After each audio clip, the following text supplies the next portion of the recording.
Hi, it's Amanda and welcome to my channel. I just came back from a walk. I mentioned last week that I've been experiencing a lot of frizz, and I'm 100% positive it's because I take my daily walks now in the heat and the humidity and just like the elements versus having stayed inside for an entire year. So I am going to try to figure out ways to combat the frizz. I've been wearing my silk-lined tress cap for my walks in hopes that it would help with the frizz. My hair's frizzy by design and the humidity doesn't help. This is 7 days of 7 walks in hot and or humid air and 3 sweaty workouts. So it's actually not bad and it's really soft. I just let Nick touch my hair as well to see what he thought, and he said it felt, and I quote, pillowy soft. Maintaining definition is definitely going to be a struggle and another experiment. You know I love those.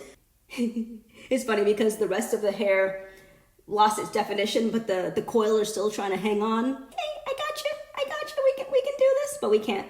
Despite the lack of definition, I am still really happy with these products because, as I said, when I first went natural, the first few, maybe several months, I had just like rabidly dry, desert-ridden, gasping for breath hair. So that is always my fear. When a product will leave me with moisturized hair for 7 days, I'm just a happy customer. These products have worked out really well in my hair, but it is time for me to go and reset this wash day. If you've been following my posts on my YouTube community page and my Instagram and my Facebook group, please join us, Uptight Curls Community Forum.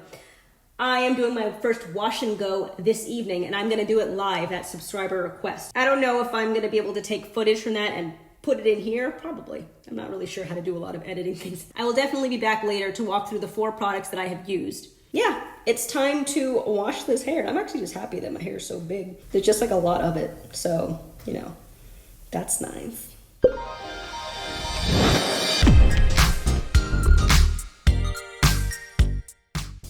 This will be my 3rd and final week reviewing FAB Hair International in my BoB123 series. That's Black-owned brands only, 3 wash day reviews, 3 styles, 3 company and or founder facts per video. Fact 1. Tamari, the brand owner, majored in Pan-African studies in college. I thought this was interesting because I used to do a social commentary series on this channel. Playlist is still available and linked in the cards if you're interested. But I think this is a noteworthy perspective for both a hairdresser and a creator of natural hair products. She understands how much curly, coily, kinky, textured people care about their hair as much as it can even go as far as to impact their lives and their relationships. For me, that gives a little extra security in feeling that I can trust her to protect my hair even more, as she is a supporter of my hair on the emotional level as well. Fact 2, her products are all plant-based except for one. One of them, the leave-in conditioner spray, has an emu oil, but everything else is purely plant-based. Fact 3, I'm just gonna use this opportunity to plug her Instagram on FAB Hair Int and Tamari herself at Hair by Tamari. Not only is her Instagram page for the brand beautifully set up, but you can tell that she puts real time and effort into her social media with really quality posts and images and a lot of teaching. So follow her. I dare you. I'm gonna be prepooing with the Shea USA Shea oil, which I've really been liking, and my tried and true Camellia conditioning mask. Something I am very nervous about is dryness. So I am trying to have a very moisturizing wash day, which is why I have opted for my Earthborn conditioning mask. And I'm gonna be using a co-wash. I'm gonna be using the Yemeni Essentials co-wash, and then I'll be using the Hibiscus Hair Healer Healthy Scalp Therapy Mask. Bam. We'll see. It's an experiment. I'm gonna be experimenting. And now, as I've mentioned, since I'm gonna be going back into the world, once I'm comfortable doing that again, I'm gonna have to learn how to have natural hair on the outside of my house. So I started this channel as a natural hair journey. So let's continue this journey and join my Facebook group. I'll come back and finish the video when my hair dries and I will do my review of all the products. Sound good?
So this is the final look. This is day 2, or technically day 1, because my hair only dried like a couple of hours ago. I did just finish filming a stretching my wash and go video. Probably not gonna be up by the time this video comes out. It looks pretty much the same way it did before I stretched it. So I don't know if it was, I guess it was technically a fail, but whatever. My hair still feels really great. It feels moisturized, but the definition's gone. And I was saying in that video, like, I think I need a stronger gel because my hair is very, very frizzy. I don't think that I can get away with using like an all natural, like flaxseed derived gel. I need like the like Mr. Clean because he's strong. I need like the Mr. Clean gel. So I'm gonna look among the brands that I like, and I'm gonna see if I can find a stronghold gel. I might even use the FAB Hair International styling products and then put a gel on top and see how that works, because I really like the way that they were in my hair. But let me just jump into the review. I'm gonna skip shampoo because I just used whatever shampoos I wanted to over the last 3 weeks. Just for your reference, I used the Mbunu leaves from Shea USA in week 1. Week 2, I used the Tybee Naturals African Black Soap Shampoo. And then week 3, I used the Yemeni Essentials Nourishing Co-Wash. I'm gonna just jump into my review of the Hibiscus Hair Healer Healthy Scalp Therapy Mask. And I think I mentioned this earlier in the video. Week 1, it had insane slip, close to my favorite Honey's Handmade Omega-3 and Fatty Acid Deep Penetrating Hair Mask. I mean, just, I had nothing but amazing things to say about this product. It went in well. It allowed me to easily finger detangle. I don't remember if I tried a comb detangle, but I'm sure it would have allowed me as much as anything with as much slip as you can get would have allowed. And when I rinsed it out, it just felt so good. So I love this in week 1. Week 2 and week 3, application was pretty much the same.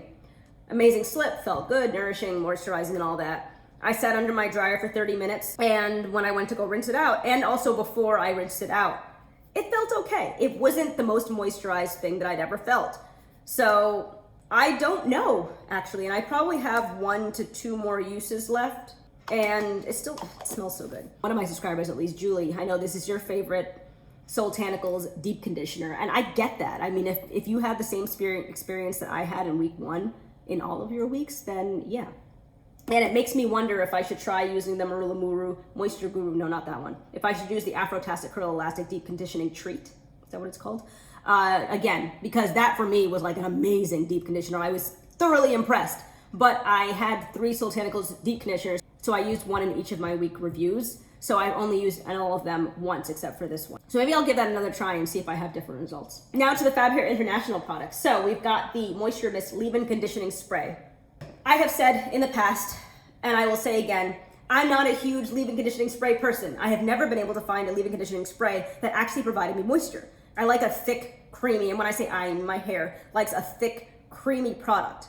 This is not thick and it's not creamy. But that being said, weeks 2 and 3, my hair didn't feel great after washing out the deep conditioner, as I mentioned.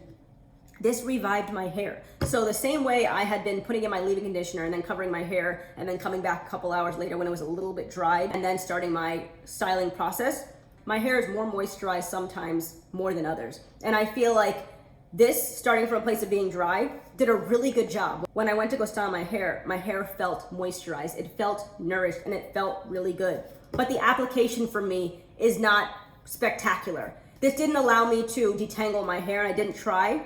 But let's move on to the next product, the Twist and Define Custard. This allows me to detangle. So this is a nice, just like moisturizing base, an easy application. You just spray. This Custard is really good. It gave me really good definition on day 1. I think I had lasting definition for maybe 3 days, but I feel like that was put to a pretty heavy test. Because as I mentioned, I take daily walks now for about an hour in the heat and humidity. I don't know whose hair can stand up to that. So I was losing curl definition, but I think if I had been doing this in a more stable environment, like staying in my house like I did for a year, or if it was winter and like there was just like low humidity, it would have been perfectly fine. It's possible, and I'm doing my live today, so I'm actually gonna ask her about the hold status, whether she would say it's low, medium, or high. I would guess that these are probably low to medium hold products just because of my wash and go. I think this is a really great product. It felt really good putting in my hair, and it did such a good job at detangling, and I'm a fan, and I will use this again when I can. Last product that I tried is the Beautiful Curls Flaxseed and Aloe Vera Curl Defining Gel. I really like this. So as much as this product goes in there, provides the moisture, provides the detangling, when you follow up with this, it just feels like that's the last thing you needed. It also provides moisture. It's a very like all natural, only healthy ingredients, minimal ingredients gel. And it provided hold for 3 days, as I said. So it did do something. I don't know, again, this is my first wash and go, so it's very hard for me to judge this against something else. I don't feel like I have a lot of curl definition here. My hair is very frizzy and I do have a very tight curl pattern, evidently. But I feel like I may have been able to get more definition from something with a stronger hold. But let's reserve judgment on that until I actually have a chance to try out a few more gels for a wash and go. But in general, using these over the last 3 weeks, I was thoroughly impressed. I do also have her growth stimulating serum. That's not what it's called. Fab Lengths. It might be called the Fab Lengths growth stimulating serum. I'm gonna have my review in the description box below, so I will have all of the correct names in there. I don't have it with me because I'm not gonna review it because I haven't used it yet. If you saw my oils video, and I will link it in the cards, I am going to be using one oil at a time now, one growth oil at a time going forward, because I don't otherwise know how I'm going to be able to judge growth oils if I'm using a growth oil for 3 weeks and then that's it, then I just move on. So I am still finishing up my Soultanicals Bloom Super Potent blah blah blah oil. As soon as I'm done with that, I'm gonna get started on the Fab Lengths, and I will on my Instagram probably give any thoughts that I have. Right now, I'm not really sure how to really define my thoughts on a growth oil without taking measurements, but some things I like more than other things. I really like the Chebe oil, for instance, but I can't really articulate why. I go based on ingredients, and it has really great ingredients in it, so I know that I am nourishing my hair and giving it life. So as long as my hair continues to grow and flourish and all that kind of stuff, then the thing works. All right, so I guess that brings me to the end of the review. I am going to go get ready for my live. Let me know in the comment section below if you have any questions about any of these products. Thank you for watching. If you like my content and haven't done so already, please consider subscribing. Like, comment, and share, and I'll talk to you in my next one. And join my Facebook group, Uptight Curls Community Forum.